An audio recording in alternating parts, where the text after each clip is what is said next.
जय श्रीराम. श्री स्वामी समर्थ.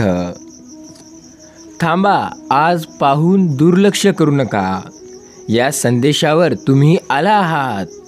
चक्क आज देवाची इच्छा आहे, त्या ईश्वराची इच्छा आहे की तुम्ही त्यांचा हा संदेश ऐकावा. ईश्वराने खास आज तुमच्यासाठी हा त्याचा संदेश बनवून पाठवला आहे. हा संदेश जवळपास त्याच लोकांना मिळतो जे लोक नशिबाने तर खराब असतात, पण मेहनतीवर विश्वास ठेवून आयुष्यात कुठेच थांबत नाहीत, सतत प्रयत्न करत असतात. तुम्ही त्या लोकांमधले आहात आणि तुम्हाला त्यामुळेच हा संदेश आज ऐकायला मिळत आहे. कदाचित तुम्ही आज खूप आनंदी असाल, कदाचित तुम्ही आज खूप दुःखी असाल, किंवा कदाचित आज तुम्हाला काहीतरी करायचे होते, तुम्हाला खूपच अर्जंट असं काम आलं आहे, त्यामुळे तुम्ही या संदेशाला पूर्ण ऐकू शकत नाही. तर काही नाही, तुम्हाला जर हा संदेश पूर्ण ऐकायचा नसेल तर तुम्ही जाऊ शकता. आज हा स्वामी संदेश फक्त तेच लोक ऐकतील ज्याचा देवावर विश्वास आहे, देवाच्या शक्तीवर विश्वास आहे आणि जो देवाला मानतो. कारण जो व्यक्ती देवाला 5 ते 10 मिनिटेसुद्धा देऊ शकत नाही, कदाचित त्या व्यक्तीसाठी देवसुद्धा त्याच्या आयुष्यात काहीही चमत्कार करू शकत नाही. जर तुम्ही देवाची प्रार्थना कराल, देवाची पूजा कराल, देवाची भक्तिभावाने सेवा कराल, तरच देव तुमचं ऐकेल. असं सुद्धा नसतं, पण देवाची सेवा करणं हे फार गरजेचं असतं. देवाला थोडा वेळ का होईना, पण वेळात वेळ काढून द्यायचा असतो. देवापुढे रोज प्रार्थना करायची असते, देवाचे संदेश ऐकायचे असतात. प्रार्थना म्हणजे दुसरं काही नाही, प्रार्थना म्हणजे आत्म्याचा उदात्त व्यायाम होय. जर तुम्ही प्रार्थना कराल तर तुम्हाला जास्त काही तर मिळणार नाही, पण तुम्ही प्रार्थनेमुळे आयुष्यात नक्की एका पुढच्या स्तरावर जाल. हे स्तर असं राहील जिथे देव स्वतः तुमच्या इच्छापूर्तीला येईल, देव स्वतः तुमचे सगळे कामं करतील. देव म्हणतो, येत्या आठवड्यात तुमच्यासाठी मी मोठा चमत्कार करणार आहे. येत्या आठवड्यात तुमच्या प्रार्थनेचं उत्तर म्हणून तुम्हाला मी एक अनुभव देणार आहे. माझी प्रचिती तुम्हाला येत्या आठवड्यात येणार आहे. तुम्हाला काहीही करायची गरज नाही, तुम्ही फक्त माझे नाम स्मरण करा. बाकी तुमच्या अडचणी, समस्या यावर उपाय मी स्वतः येऊन करणार. या आठवड्यात मी नक्की तुम्हाला दर्शन देईल. देव या आठवड्यात तुम्हाला दर्शन द्यायला येत आहे. तुमचा जर देवावर पूर्ण विश्वास असेल, तुम्ही जर स्वामींना मानत असाल, तर या चॅनलला जरूर सबस्क्राईब करा. सावधपण, उत्तम निर्णय शक्ती, स्वावलंबन आणि दृढ निश्चय हे गुण यशासाठी आवश्यक असतात. सोबतच सर्वात मोठी म्हणजे देवाची भक्ती आणि सेवा करण्याचा गुणसुद्धा असावा लागतो.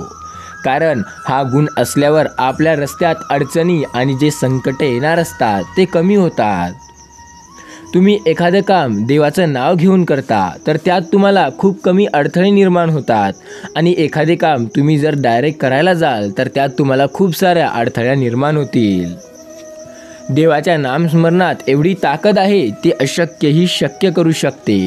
स्वामी समर्थ हे आपले माऊली आहेत, ते आपल्यासाठी काहीही करू शकतेत. आपल्याला अशक्य जी गोष्ट वाटते ती आपल्या स्वामी आईला शक्य आहे. ती गोष्ट ती करू शकतात, फक्त त्यांच्यावर विश्वास ठेवायला हवा. स्वामी बोलतात, जसा शरीराला व्यायाम असतो तसा मनाला सुद्धा वाचन लागतं.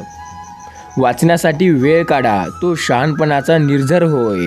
जर तुम्ही वाचाल तरच तुम्ही वाचाल. तुम्ही तुमच्या जीवनात काही करू इच्छित असाल तर लोकांचे अनुभव घ्यायला शिका. जेव्हा लोक त्यांचे अनुभव सांगतात तेव्हा ते शांत मनाने ऐकण्याची मनस्थिती ठेवा. लोक त्यांचे अनुभव तुम्हाला सांगत आहेत. तुम्ही जर कोणाचा अनुभव ऐकत असाल तर नक्की तो तुमच्यासाठी एक अनुभवच असेल. कारण ज्याचा अनुभव असतो तो व्यक्ती पूर्ण विचार करून आणि जे काही त्याच्यासोबत त्याने घडले आणि अनुभवले ते तुम्हाला स्वतः त्याच्या तोंडाने सांगत असतो. आणि जीवनात खूप वेळा आपल्याला अनुभव येतो आणि तो अनुभव आपण सुद्धा कोणाला सांगत असतो. पण अनुभवाची एक गोष्ट खास आहे, जर आपण एखाद्याचा घेतला अनुभव आणि त्यानंतर आपल्या जीवनात तशी अडचण आली तर आपल्याला त्यावर योग्य ते उपाय आणि मार्ग काढता येतात। जर आपण त्या अनुभव स्वतः अनुभवण्याची चुकी केली आणि नुसता वेळ घातला तर आपल्याला त्यात अनुभव तर पुन्हा तोच मिळणार, पण आपला वेळसुद्धा वाया जाणार। आणि जीवनात प्रत्येक वेळेस अनुभव घेणे हे गरजेचेच नाही, कोणाचे अनुभव ऐकूनसुद्धा आपण जीवनात पुढे जाऊ शकतो। विचार करण्यात वेळ घालवा, शक्ती तो उगम आहे। जेव्हा तुमच्या शक्तीला उगम पावेल तेव्हा नंतर तुम्ही जेव्हा प्रयत्न कराल तेव्हा तुम्हाला यश नक्की मिळेल। विचाराची संपत्ती ही माणसाच्या जीवनातली कामधेनू आहे। स्वामी म्हणतात, आयुष्यात तुम्ही काळजी करू नका या संदेशाला विश्वास ठेवा आणि नंतरच लाईक करा। आणि जर तुम्हाला 2 मिनिटे वेळ असेल तर एकदा जमत असेल तर कमेंटमध्ये श्री स्वामी समर्थ, जय जय स्वामी समर्थ असं टाईप करा। विचार हा सत्याचा सेवक आहे, म्हणून सेवकाला मालकाशी एकनिष्ठ राहू द्या। तुम्ही स्वामींचे सेवक आहात, आम्ही स्वामींचे सेवक आहोत, आपण स्वामींचे सेवक आहोत। त्यामुळे स्वामी आपले मालक आहेत, त्यांच्या मनासारखं आपल्याला करावं लागतं। ते प्रत्येक संकटात सदैव आपली साथ देतील, त्यांचा हात आपल्यावर ठेवतील, फक्त आपल्याला त्यांची भक्ती करायची आहे। स्वामी समर्थांचे नामस्मरण केल्यामात्रानंच आपल्या आयुष्यात मोठमोठे चमत्कार होऊ लागतील। स्वामी माऊलींचे फक्त नामस्मरण करा, आयुष्यात एवढे चमत्कार घडतील ज्याचा आपण कधी विचारही केला नव्हता। तुमचा स्वामींवरती खरंच विश्वास असेल तर 5 गरजू लोकांपर्यंत हा संदेश पोहोचवा आणि तुमच्याकडे कितीही वेळ असो अथवा नसो, हा संदेश कोणत्याही हालतीत कमीत कमी पुढील 3 मिनिट तरी पूर्ण ऐका। जसा गेलेला बाण परत येत नाही, तसे विचार पूर्ण केलेल्या गोष्टी विचार करायला भाग पाडत नाहीत। जितके निरीक्षण सूक्ष्म तितकी समजूत अधिक, म्हणून जास्त सखोल आणि अचूक विचार करा। तुम्हाला विचार करण्याची अचूक शक्ती प्राप्त होते, ती जीवन बदलवणाऱ्या संदेशामधून। त्यामुळे या चॅनलला सबस्क्राईब करायला विसरू नका। खाली लाल कलरचं सबस्क्राईबचं बटन दिसत असेल त्याला दाबा आणि बाजूला बेल नोटिफिकेशन दिसत असेल त्याला ऑलवर सेट करा। दुसऱ्याचे विचार शांतपणे ऐका, त्यावर विचार करा, मात्र विचार केल्याशिवाय मन प्रकट करू नका। दुसरे जेव्हा आपल्याला एखादी गोष्ट सांगतात किंवा काहीही विचारतात तेव्हा आपण त्यांसाठी न्यायाधीश बनतो। आपण या गोष्टीचा विचार करत नाही की त्यांची बाजू असेल तरी काय, आपण आपला निर्णय देतो आणि निघून जातो। पण जेव्हा तीच गोष्ट आपल्यावर येते तेव्हा आपण आपले वकील होतो। त्यामुळे एक लक्षात ठेवा, जे तुम्ही दुसऱ्याकडून इच्छित असाल ते स्वतःही व्हा। जर तुम्हाला दुसऱ्याकडून तुमची वकिली हवी असेल तर तुम्ही त्याच्या काळात त्याला वकिली करा, म्हणजेच त्याचे पहिले बाजू समजून घ्या आणि नंतरच निर्णय सांगा, जो पण योग्य ते असेल। जसे प्रकाशाच्या सहाय्याशिवाय वस्तू मुळीच दिसत नसतात, तसे विचाराच्या ज्ञानप्राप्तीशिवाय आपल्याला काहीही आयुष्यात करता येत नाही। लोक आपल्याबद्दल काय बोलतील याचा विचार करण्यापेक्षा लोक आपल्याबद्दल तसे का बोलतात याचा विचार जर कधी कराल तर आयुष्यात चूक नावाची गोष्ट तुमच्यात कदाचितच सापडेल। विद्या परदेवतम, विद्या गुरुची गुरु आहे। विद्या विनयतेत शोभते। विद्या हे मनुष्याचे सुंदर रूप आहे। ज्याकडे विद्या आहे ते आयुष्यात काहीही करू शकतो। विद्या दिल्याने वाढते आणि लपून ठेवल्याने कमी होते। विद्या ही गरिबांचे धन आणि श्रीमंताचा अलंकार आहे। विद्या व उद्योग हे एकच आहेत। विद्या हे शरीर म्हटले तर उद्योग हे धड आहे। मनुष्य मरेपर्यंत विद्यार्थी असतो। मनुष्य आयुष्यात खूप काही शिकून जातो। विद्यार्थी म्हणजे शिक्षणाचा मुलामा चढगलेला कलाकृती आहे।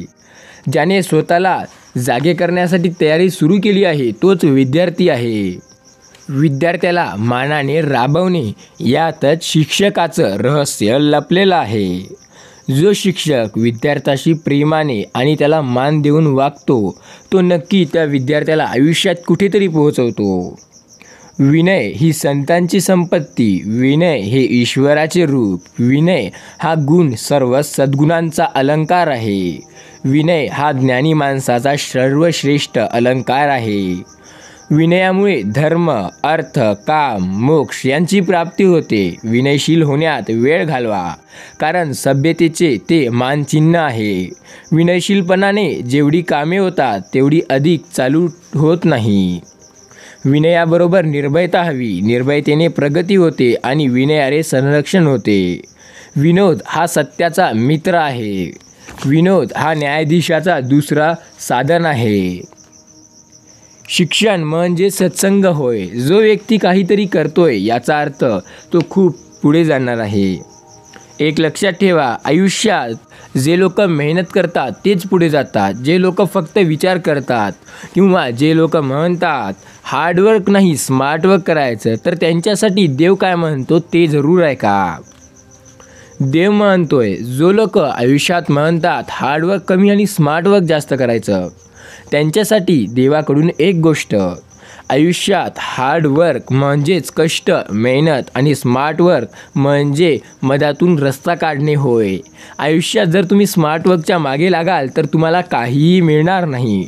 स्मार्टवर्कच्या नादात लागायची असते, पण त्यासोबत मेहनत असणे सुद्धा गरजेचं आहे. पण जो व्यक्ती म्हणते नाही स्मार्ट वर्कनंच सर्व काही होतो, तो व्यक्ती मूर्ख असतो. तसे व्यक्ती आयुष्यात खूप पुढे काही जात नसतात, पण लोकांपुढे मोठ्या मोठ्या गोष्टी करतात. त्यांच्याकडून होत तर काही नाही, पण स्मार्टवर्क म्हणून नुसतं वर्डत हिंडतात. शिक्षण म्हणजे अंगात असलेला शारीरिक, मानसिक व आत्मिक गुण प्रकाशात आणणे. शिक्षण हा माणसाचा तिसरा डोळा म्हणून ओळखला जातो. शिक्षण हे उत्कर्षाच्या इमारतीचा पाया आहे. शिक्षण सत्य, शिवम, सुंदरम यांचे दर्शन होते. शिक्षण हा सुख संपदांचा सर्वात प्रभावी मार्ग आहे. तुम्हाला जर सत्याचा पहिली विपत्ती आली असेल तर वा, अभिनंदन, तुम्ही आता आयुष्यात पुढे जात आहात. जर तुम्हाला आपलेच लोक मागे खेचण्याचा प्रयत्न करताय तर समजून जा की हे लोक तुमच्यावर जळणं सुरू झालं. आता हे लोक तुमच्या प्रगतीवर तुमच्या पुढेच फक्त आनंद व्यक्त करतात, बाकी तुमच्या माघारी हे तुमच्यावर खूप जळत असतात. सत्याची खरी परीक्षा हे मरणाच्या दरबारी होते. निरनिराळी कार्य माणसामुळे नडून राहतात, द्रव्यामुळे नाही. संकटांना न डगमगता कार्य सिद्धीस नेणारा पुरुष ज्या कार्यास मिळतील त्या कार्याला जिवंत कार्य म्हणता येईल. सत्याचा झरा चुकांच्या प्रवाहातून वाहतो. जोवर तुम्ही चुका करत आहात तोवर तुम्ही सत्याच्या रस्त्यानं चालत आहात, कारण अडचणी, चुका या फक्त सत्याच्या रस्त्यानंच होतात, असत्याच्या नाही. जेथे सत्याचा प्रकाश पडतो तेथे वाणी मुकी होते. जी वाणी सत्याला सांभाळेल त्या वाणीला सत्य सांभाळेल. सत्यमेव जयते, सत्याचा जय हो व असल्याची हार होते. असत्याची हार ही निश्चित होत असते. जर तुम्ही सत्य असाल तर एक गोष्ट लक्षात ठेवा, तुम्हाला घाबरण्याची गरज नाही. या लोकांकडून तुम्हाला मुळीच घाबरायचे नाही. तुम्ही ठामपणे तुमचा निर्णय व्यक्त करा. सत्य हवे असेल तर स्वतःचा त्याग करा. सत्य स्वतःमध्ये आहे. जो स्वतःमध्ये प्रवेश करतो त्यालाच ते सत्य सापडते. सत्य बालकारखाने उघडे असते तर असत्याला बुरखा घेऊन वावरले असते. असत्य दुबळे असते. स्वतःच्या अस्तित्वासाठी त्याला सत्याचे सहाय्य नक्की घ्यावे लागते. एक गोष्ट लक्षात ठेवा, सत्य हे कधीही एकटा चालेल, पण असत्य हा सत्याच्या पाठीमागे त्याला पकडूनच चालेल. कारण त्यानंतर जर त्याने त्याचा हात सोडला तर त्याला चालताच येणार नाही, तो तेथे संपून जाईल. सत्य हे सूर्यासारखे समयप्रकाशी आहे. जसा सूर्य झाकला जात नाही तसे सत्य देखील झाकले जात नाही. सत्य व प्रेमाची उपासना बना, म्हणजे तुम्हाला असत्याला समोर जावे लागतील नाही. जो सत्याची निवड करतो त्याला सत्याची आणि स्वतःची प्राप्ती होते. जो असत्याची निवड करतो तो दोन्हीही गमावून बसतो. तो स्वतःही मुसीबतमध्ये पडतो आणि दुसऱ्यालाही अडचणमध्ये टाकतो. सद्गुण स्वभावच पाहत असतात. साचलेले सद्गुण दुर्गुणांच्या योग्यतेला येतात. जेव्हा सद्गुण टोकाले जातो तेव्हा दुर्गुण होतो. साहोनी टाकी घ्यावी, पाषाणही देवाचं झालं. जर तुम्ही एक गोष्ट कराल की देवावर पूर्णपणे विश्वास ठेवाल, एखाद्या दगडातसुद्धा तुम्ही देव पाहाल, तर नक्की तुम्ही आयुष्यात एक चांगलं काम करताय हे तर पहिले लक्षात घ्या. आणि त्यानंतर तुम्हाला आयुष्यात प्रत्येक गोष्ट मिळेल, कारण तुमची श्रद्धा भक्ती एवढी अतूट आहे की तुम्हाला त्या दगडाच्या मूर्तीमध्ये सुद्धा देव दिसतोय आणि ज्याला मूर्तीमध्ये देव दिसतोय त्याला आयुष्यात प्रत्येक गोष्ट शक्य होते. जेव्हा सहन तितके जीवन असते. जेव्हा तुम्ही एखाद्या गोष्टी सहन कराल तेव्हा तुम्हाला जीवनात त्या गोष्टी परत मिळतील. आत्ता थांबा, तुम्हाला आत्ता काहीही करायची गरज नाही. आत्ता ज्या अडचणी येत आहे हे आणि याच्या आधीच्या अडचणी आणि याच्या आधीचं जीवन ते तर तुमचं खरं आयुष्य नव्हतंच. आता तुमचं येणारं आयुष्य जे आहे ते तुम्ही इतक्या दिवस ज्याच्यासाठी मेहनत केली ते तुम्हाला जगायचं आहे आणि ते नक्की जगाल, कारण ते खूप महत्त्वाचं आहे. त्यामुळे तुम्ही काळजी करू नका, ते आयुष्य तुमच्यासाठीच आहे. आता येणारं आयुष्य तुमचं खूप उज्ज्वल आहे. आनंद, सुख, समृद्धी, ऐश्वर्य, नाव सर्व काही मिळेल, प्रसिद्धीसुद्धा मिळेल. फक्त देवावर असाच विश्वास ठेवा. बाकी सर्व देव आहे ना, देव बघून घेईल. हास्य ही आपल्या जीवनाची संजीवनी बूटी आहे. जसं हनुमानाने श्री लक्ष्मणाला संजीवनी देऊन वाचवलं होतं, तसं हे हास्य तुम्हाला संजीवनीचे काम करून जीवनात पुढे नेईल आणि वाचवेल. हास्य हे जीवनाचे वृक्षाचे फूल आहे. हे आपल्याला मिळायला हवे, त्यासाठी हसत राहा. तुम्ही परमेश्वरावर विश्वास ठेवा आणि ज्याचा परमेश्वराच्या न्यायबुद्धीवर विश्वास असतो तो कधीच संशयात्मक नसतो. जो परमेश्वराला आपल्या जवळ आणतो त्याचा पराजय कधीच होत नाही. चुकांची भीती बाळगू नका, कारण कोणीच संपूर्ण नाही, परंतु त्या चुका पुन्हा पुन्हा करू नका. मोठ्या घरापेक्षा मोठे हृदय केव्हाही श्रेष्ठ मानले जाते. सर्व मांगल्य मागणारा तो असती. काव्य म्हणजे वास्तुस्थितीवर कल्पनेने चढलेल्या सौंदर्याचा साज होय. एक नियम अखंड चालविणे याचेच नाव तपश्चर्या. सूर्याइतका वक्तशीरपणा आणा, म्हणजे आयुष्यात कोणी तुम्हाला मागे खेचू शकणार नाही. दुसऱ्याच्या स्वातंत्र्याच्या आड येत नाही तेच खरे स्वातंत्र्य. जे स्वातंत्र्य दुसऱ्याच्या आड येऊन थांबेल ते स्वातंत्र्य काय कामीचे.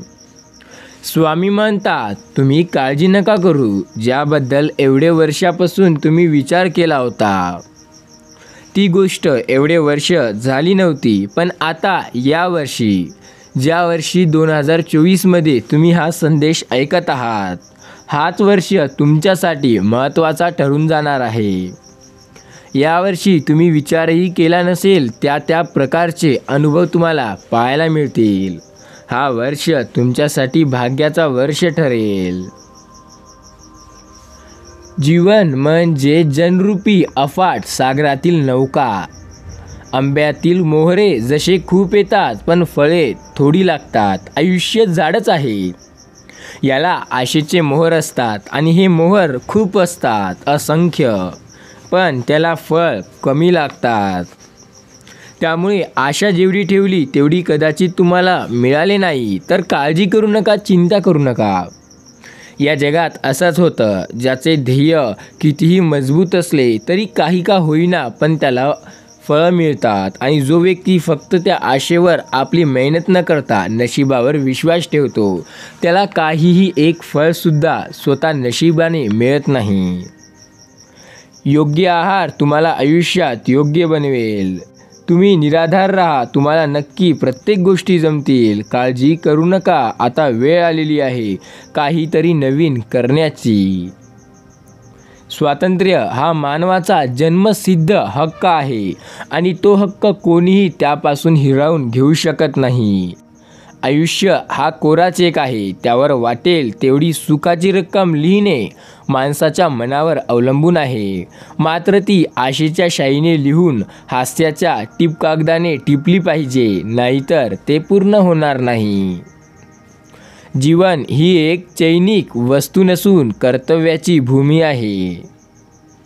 जीवन गतिमान आहे, त्यात थांबला तो संपला. आयुष्यात श्रद्धेशिवाय शिस्त नाही.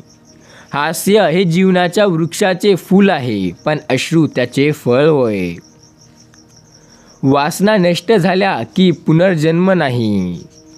तुम्ही तुमच्या योग्य वासना असतात, जशा घर, गाडी, बंगला, पैसा, ऐशो आराम आणि कमी मेहनत या माणसाच्या प्रमुख वासना असतात. यानंतर माणूस त्याच्या अपेक्षा आणखीन वाढवतो. पण ज्या लोकांच्या या वासना, या अपेक्षा कमी असतात, त्या लोकांना पुनर्जन्म घेण्याची गरज पडत नाही. लक्षात ठेवा, एक गोष्ट असते आयुष्यात, जो जितका मागेल देव त्याला तेवढंच कमी देईल, आणि जो जितकाच कमी मागेल देव त्याला तेवढंच जास्त देईल. प्रत्येक मोठी गोष्ट चांगली असेल असे नाही, पण प्रत्येक चांगली गोष्ट मात्र मोठी असेल असे नक्की. तारुण्यातील बेछूट वर्तन हे वृद्धापकाळात नावावरचे कर्ज असते. 30 वर्षानंतर हे कर्ज सव्याज फेडावे लागते. तरुण हा शब्द राष्ट्रीय पुनरुज्जीवनाचा द्योतक आहे. जो मातृभूमीवर प्रेम करत नाही त्याला कशावरच प्रेम करता येणार नाही. ज्याचं मन सदा धर्मरत राहतं त्याला देव देखील नमस्कार करतो. लीनता आणि निश्चयशीलता या धार्मिकतेच्या 2 शाखा आहेत. आपण केलेल्या परीक्षा आणि आपली घड्या नेहमी एका योग्य दिशेने चालते. अनुभव ही एक फणी आहे, मात्र माणसाला टक्कल पडेल की निसर्ग त्याला बहाल करेल हे सांगता येणार नाही. जो अनुभव नाही ती वैद्यच नाही. वेदांतासारखा अनुभव नाही. अनुभवाचे मनुष्य शहाणपणा होतो. अनुभवाने मनुष्य हुशार होतो. त्यात एक नवी आशा निर्माण व्हायला लागते. पुस्तके वाचून आलेल्या शहाण्यापेक्षा कितीतरी पटीने श्रेष्ठ आहे तो म्हणजे अनुभव घेऊन आलेला एक माणूस. अनुभव हा उत्तम शिक्षक आहे, पण तो मोबदला मात्र फार जबर घेत असतो. प्राप्तीसाठी घेतलेला कुठलाच अनुभव कधी व्यर्थ जात नाही, मग तो सुखकारक असो वा दुःखकारक असो. तुम्ही अनुभवाने शिकलेल्या गोष्टीपैकी बहुतेक गोष्टी अशा असतात की तुम्ही त्या न शिकता तरी चालेल, पण तुम्हाला त्या अनुभवाव्या लागतील. लक्षात ठेवा, देव जेव्हा द्यायला येतो तेव्हा ते एवढं देतो की आपल्याला ते सरत नाही, आणि जेव्हा आपण वाईट कर्म करू, चुकीच्या दिशेने जाऊ, तेव्हा देव आपल्याकडचं सर्व हिरावून घेत असतो. देव कर्माच्या सिद्धांतावर चालतो. जसे कर्म कराल तसे फळ मिळेल, आणि जसे फळ असेल तसे तुमचे नक्की कर्म होते.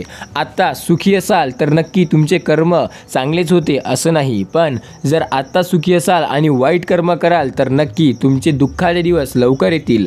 आणि आत्ता दुःखी असाल आणि तुम्ही कर्म चांगले कराल, दान कराल, देवधर्म कराल, गरिबांची सेवा कराल, आईवडिलांची सेवा कराल, तर नक्की सुखाचे दिवस जवळ आहेत. जोपर्यंत कोणतीही गोष्ट तुमची अनुभवाच्या बुद्धीवर कसोटीवर उतरून खरी नाही होत, तोपर्यंत ती कोणीही सांगितली असली तरी खरी मानू नका. अनुभव ही एक फणी आहे. ती जाणून घ्यायची असेल तर आपल्याला स्वतःला जाणून घ्यावं लागेल. त्यामुळे आपल्याला कळेल की काय आहे हा. तुम्ही अनुभवाने शिकलेल्या गोष्टीपैकी बहुतेक गोष्टी अशा असतात की तुम्ही त्या न शिकता शिकलात तरी चालेल. अनुभवाचा अनुभव तो प्रत्येकाचा प्रामाणिकपणा असेल. लक्षात ठेवा, स्वानुभूती हेच माझे मत आहे. स्वामी म्हणतात, छापलेली पुस्तके वाचल्याने खरे ज्ञान मिळत नाही, खरे ज्ञान तर अनुभवाने मिळते. अनुभव तर्कातील आहे. श्रद्धा अनुभवाच्या आधारानेच राहणारी पण त्यातही पलीकडे वस्तू आहे. अनुभव एक असतो, श्रद्धा एक असते, आणि श्रद्धा अनुभवाच्या सुद्धा पुढे आहे. संधीची वाट पाहू नका, ती स्वतः शोधा, नाहीतर गरज पडली तर बनवा आणि नंतर जा, नक्की यशस्वी व्हाल. जो व्यक्ती संधीच्या शोधात राहतो तसा व्यक्ती आयुष्यात यशस्वी होत नाही. जीवनाचा जर आपल्याला सोनं करायचं असेल, जे जीवन आपण जगत आहोत त्याचा आपल्याला साक्षात्कार स्वप्नाळू कल्पनेला कधीच पूर्ण होणार नाही. त्यासाठी आपल्याला मेहनत घ्यावी लागणार. या जीवनात स्वतःच्या दोषांची स्वतः इतकी कुणाला जाणीव नसते, परंतु प्रत्येकजण स्वतःला मोठा समजतो आणि त्याचमुळे त्यांना काय करायचे हे नक्की कळत नाही. घराचे समाधान हे स्त्रीच्या समाधानावर अवलंबून असते, पण त्या घरात सुख शांती निवडायची असेल तर त्या घरात देवाची भक्ती आणि देवावर विश्वास असेल तरच त्या घरात आनंद आणि सुख शांती दरवळत असते. देव म्हणतोय, तुम्ही माझ्यावर विश्वास ठेवला, माझा संदेश पूर्ण ऐकला तर एकदा कमेंटमध्ये होय मी ऐकला असं टाईप करा आणि स्वामी समर्थांचे नामस्मरण घेत राहा. तर बोला श्री स्वामी समर्थ. जय जय रघुवीर समर्थ. जय श्रीराम.